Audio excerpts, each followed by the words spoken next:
नमस्कार, आप देख रहे हैं दैनिक साथी हरियाणा। मैं हूं आपके साथ आपका साथी अमित विश्वकर्मा। गुरुग्राम लोकसभा सीट से भाजपा प्रत्याशी केंद्रीय मंत्री राव इंद्रजीत सिंह वीरवार को मेवात के नूह में कार्यकर्ताओं की बैठक लेने पहुंचे तो पत्रकारों ने नूह हिंसा को लेकर गोरक्षा व बजरंग दल पर सवाल दाग दिया। वहीं राव ने भी जवाब देते हुए कहा कि जिस तरह से सभी लोग एक जैसे नहीं हो सकते, पार्टी की सभी विंग भी एक जैसी नहीं हो सकती। अब आप समझ सकते हैं कि आखिर केंद्रीय मंत्री राव इंद्रजीत सिंह का नजरिया बजरंग दल व गोरक्षकों को लेकर क्या है, आखिर वो कहना क्या चाहते थे। लेकिन वहीं दूसरी ओर वह यह कहते हुए भी नजर आए कि भाजपा का मूल मकसद सभी को साथ लेकर चलने का है। वहीं कैप्टन के चुनाव लड़ने से गुरेज करने पर कहा कि शायद मेवात के लोगों का कैप्टन से भरोसा टूट रहा है। वहीं इस दौरान राव ने ईडी की कार्रवाई को लेकर उठ रहे सवालों का भी जवाब दिया।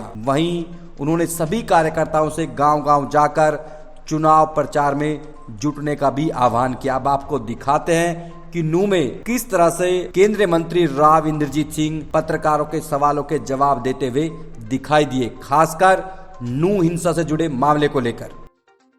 आप लोग एक मिनट थोड़ा सा एक तो पहले मैं ये कहना चाहता हूँ, आप ना दिख रही तेरी रमजान के दौरान मेरे को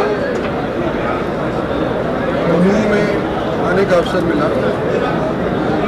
पार्टी के साथियों से, एक पुराने साथियों से जब हमने बातचीत करी तो उन्होंने यही सुझाव दी कि फिलहाल आप मेवात के अंदर एक कार्यकर्ताओं की मीटिंग करिएगा और ईद के बाद प्रचार के अंदर मेवात के अंदर निकलिएगा। तो उनकी सलाह मानते हुए मैंने फिलहाल आज 4 तारीख को मेवात के अंदर ये कार्यकर्ताओं की मीटिंग करी है और जो भी हमारी पार्टी के साथ जुड़े हुए साथीगण हैं, बड़े बड़े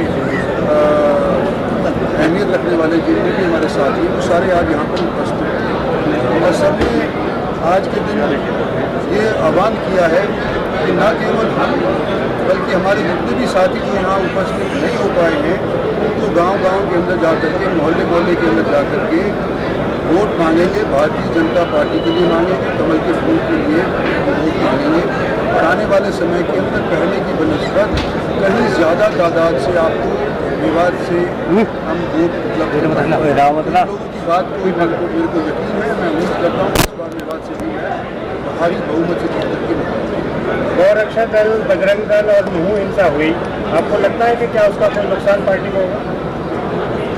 देखो, हर एक आदमी एक जैसा नहीं होता, पार्टी में अलग शाखाएं वो भी एक जैसी नहीं होती, लेकिन मूल रूप से जो हमारी पार्टी की सोच है या धारा है वो ये है कि सबको बराबर के तौर पे ऊपर आका जाए, चाहे वो किसी भी वर्ग का हो, चाहे वो किसी भी रिलीजन का हो। तो मैं समझता हूँ कि सबका साथ देने वाली जो हमारा नारे की बात है, सबका साथ सबका विकास है, उसके अंदर सभी मज़हब के लोग शामिल होते हैं और कुछ लोग अगर इधर उधर की बात करते हैं वो निजी उनके हो सकते हैं विचार हों, लेकिन हमारी पार्टी का ये विचार नहीं है।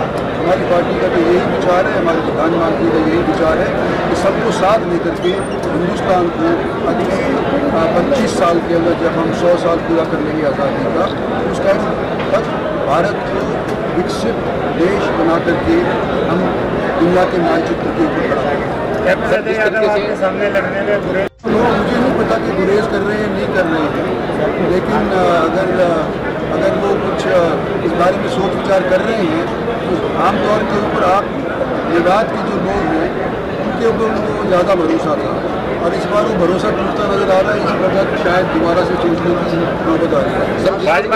भारतीय जनता पार्टी की सरकार थी, ईडी और को लेकर किस तरीके से लोगों को तक किया जा रहा है, उसको लेकर क्या कहना है, क्या 400 कर पाएंगे आप? ये जो केसेस हैं पहले से ही दर्ज हुए, कोई नए केस तो आज तक दर्ज हुए नहीं।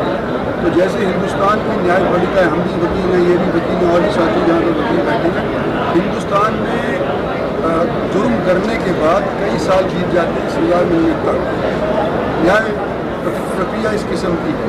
तो ये जो पहले के किए हुए दर्ज केस हैं उनके ऊपर आज के दिन कुछ कार्रवाई होने लगती है।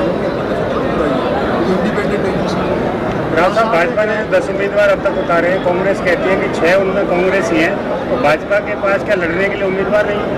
जोर से बोलो या सुनाई दिया। कांग्रेस कहती है कि 10 लोकसभा के जो उम्मीदवार भाजपा ने उतारे हैं उनमें से 6 कांग्रेसी हैं, तो क्या भाजपा के पास लड़ने के लिए उम्मीदवार नहीं है? भाई जैसे हम कांग्रेसी जन भाजपा ही हो गए, मैं तो ये उम्मीद कर रहा हूँ कि मेवात के लोग भी भाजपा ही हो जाएंगे। सर दो बार कांग्रेस से रहे, तीसरी बार हम बीजेपी से बनने जा रहे हैं। मेवात की जनता कुछ उम्मीद लगा के खड़ी हुई है, क्या आपकी बार जीतने के बाद में मेवात की जनता को कुछ मिल पाए? देखो, मेवात की जनता को तो अभी तक हमने अलग तौर के कुछ आता नहीं।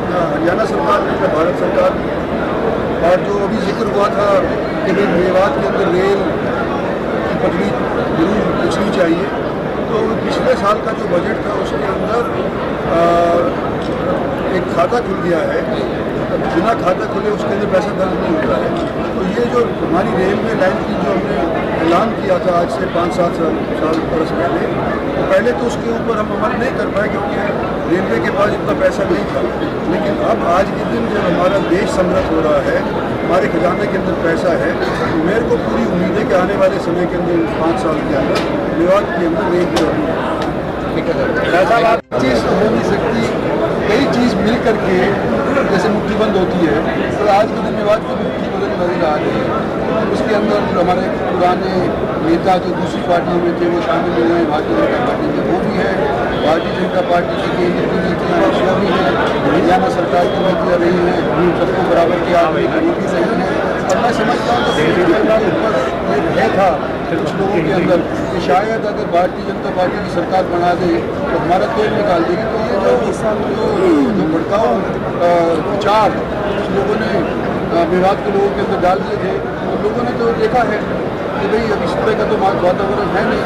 तो मैं समझता हूँ अपने आप ही लोग समझ करके भारतीय जनता पार्टी के अंदर जुड़ने लगे हैं और पूरे तौर के ऊपर भारतीय जनता पार्टी और केंद्रीय नेतृत्व को भी ये उम्मीद है कि इस बार भारतीय जनता पार्टी